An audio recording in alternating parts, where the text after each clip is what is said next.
আমি সাজুগুজু করে কোথায় যাচ্ছি সেটাই তো আপনাদের সাথে শেয়ার করব।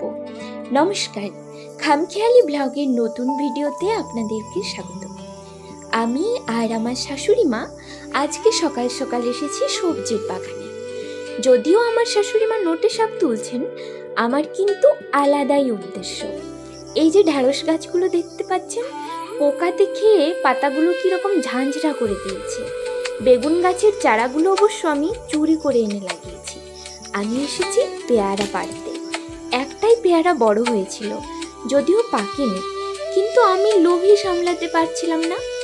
বাড়ির সদস্য অনুযায়ী পেয়ারাটা আমি 8 ভাগে ভাগ করেছি, বড় মন তো তাই। আর আজকে আমি খুব চটপট আমার জন্য টিফিন বানাচ্ছি, যেটা সহজেই হয়। আজকে রান্নাবান্না আমার শাশুড়ি মাই করবেন, আমি তো বাড়িতে থাকছি না। আর এই রেসিপিটা আগের ভিডিওতে আপনাদের সাথে আমি শেয়ার করেছিলাম। আমি যেহেতু একজনের দত্তক মাতা, তাই একজনকে না খাইয়ে দাইয়ে তো আমি আর যেতে পারি না। যদিও আরুষি এসে বলছে, কাকিমা তুমি যাও যেখানে যাচ্ছ, ফুদ্দু কুমারের দেখাশোনা আমিই করব।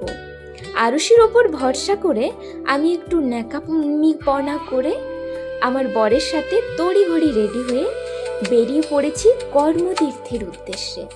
আমরা আজকে যাচ্ছি কর্মতীর্থে। যেতে যেতে আমার বরের 2 বিশ্বস্ত বন্ধুর সাথে দেখা হয়ে গিয়েছিল। আপনাদেরকে বলি কর্মতীর্থে কেন যাচ্ছি। আসলে আমি 4 মাসের কোর্স সেলাই শিখেছিলাম, তো তারই একটা সিগনেচার করতে। ও বাবা, এসে দেখি পুলিশ আছে।